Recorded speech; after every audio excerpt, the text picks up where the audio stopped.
റഹീം, ഇപ്പോൾ ഈ തോമസ് മാഷിന്റെ ഈ അമർഷം ഒഴിച്ചു നിർത്തിയാൽ, അല്ലെങ്കിൽ ഇപ്പോൾ കാസർഗോഡ് രാജ്ഭവൻ ഉണർത്താൻ വരുന്നതിൽ അവിടുത്തെ പ്രാദേശിക വികാരമുണ്ടായി എന്നത് ഒഴിച്ചു നിർത്തിയാൽ ഈ രണ്ട് പ്രശ്നങ്ങളും പരിഹരിച്ചിട്ടുണ്ട്. ഇപ്പോൾ കോൺഗ്രസ് നേതൃത്വം ഇടപെട്ട് നല്ലൊരു പട്ടിക എന്ന രീതിയിലുള്ള വിലയിരുത്തലുണ്ട്.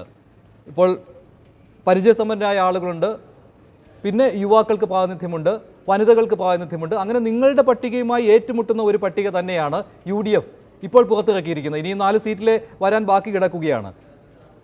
മുന്നോട്ട് ഒരുപാട് ഓടിയിട്ടുണ്ട് നിങ്ങൾ, പക്ഷേ പുറകിൽ നിന്ന് ഓടിയെത്തുവാനുള്ള ഒരു സാഹചര്യമുണ്ട് എന്ന ആത്മവിശ്വാസം ഇപ്പോഴും UDF-നുണ്ട്. അതാണ് രമേശ് ചെന്നിത്തലയും മുല്ലപ്പള്ളി രാമചന്ദ്രനും ഒക്കെ പ്രകടമാക്കുന്നത്. UDF എന്തായാലും ഇടതുപക്ഷ ജനാധിപത്യ മുന്നണിക്കൊപ്പം ഓടിയെത്താനുള്ള ആരോഗ്യം UDF-നില്ല എന്ന് ഈ കഴിഞ്ഞ ദിവസങ്ങളിൽ വ്യക്തമായല്ലോ. ഇവിടെ പ്രശ്നം എന്താ? ഇടതുപക്ഷ ജനാധിപത്യ മുന്നണിയുടെ സ്ഥാനാർത്ഥി പട്ടിക വന്നു. 2 സിറ്റിംഗ് MP-മാർ സഖാവ് P. കരുണാകരനും സഖാവ് ജയദേവനും മത്സരരംഗത്തില്ല എന്നായി.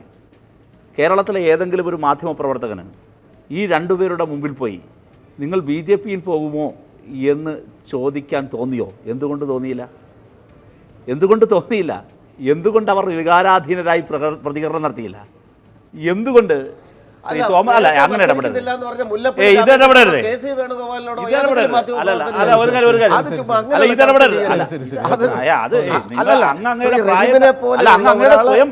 അങ്ങയുടെ പ്രായം അങ്ങ് സ്വയം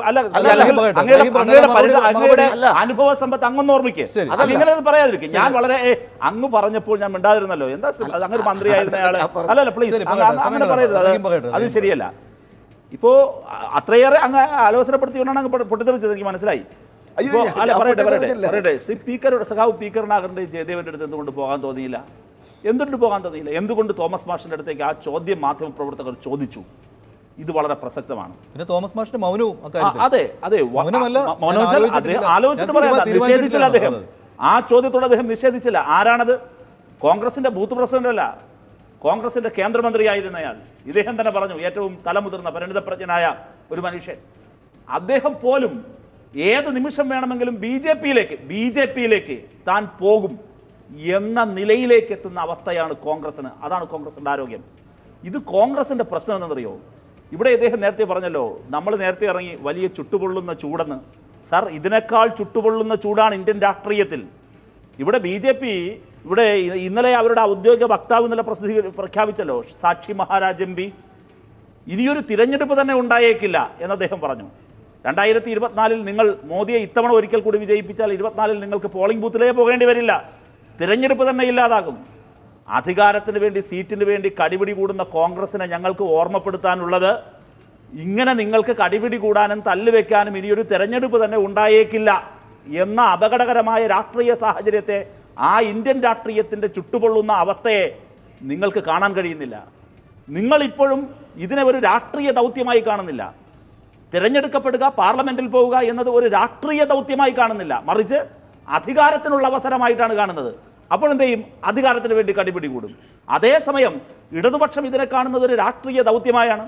അതുകൊണ്ടാണ് സഖാവ് P. കരുണാകരന് പകരം KP സതീശചന്ദ്രനോ, ഇപ്പുറത്ത് രാജാജി മാത്യു ജയദേവന് പകരമോ വരുമ്പോൾ ജയദേവനോ, അപ്പുറത്ത് സഖാവ് P. കരുണാകരനോ യാതൊരു പ്രയാസവും തോന്നാതെ അവർ ചുവരെഴുതാനും.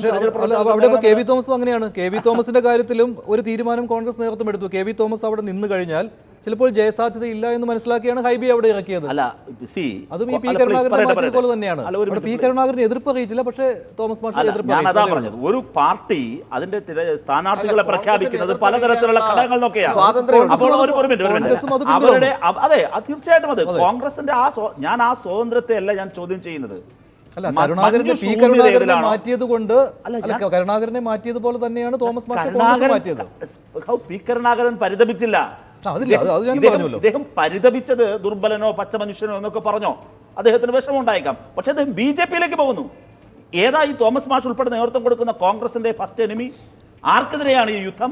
മോദി ഒരു വശത്തും മറുവശത്ത് ഇന്ത്യയുമാണ് നിരക്കുന്ന ഇന്ത്യയുടെ ജനാധിപത്യത്തിൻ്റെ ഒരു യുദ്ധം നടക്കാണ്. ആ യുദ്ധം നടക്കുമ്പോൾ തോമസ് മാഷിനെ പോലെ തലമുതിർന്നൊരു നേതാവ് ഒരു രാത്രി മുഴുവൻ BJP-യിൽ പോകുമോ ഇല്ലയോ എന്ന അഭ്യൂഹത്തിന് കഥാപാത്രമായി കേന്ദ്ര ബിന്ദുവായി മാറിയെന്ന് പറഞ്ഞാൽ ഈ കോൺഗ്രസ് എവിടെ എത്തി നിൽക്കുകയാണ്? തോമസ് മാഷിന് ഇത്രയും BJP-യിൽ പോകുന്നതിനെ കുറിച്ച് ഗ്യാരണ്ടി ഉള്ളൂവെങ്കിൽ ബാക്കി ഈ കേരളത്തിലെ ബാക്കി കോൺഗ്രസ്സുകാരുടെയും ഇന്നിപ്പോൾ മത്സരിക്കുന്നവരും നാളെ BJP-യിൽ പോകില്ല എന്ന് എന്തുറപ്പാണുള്ളത്?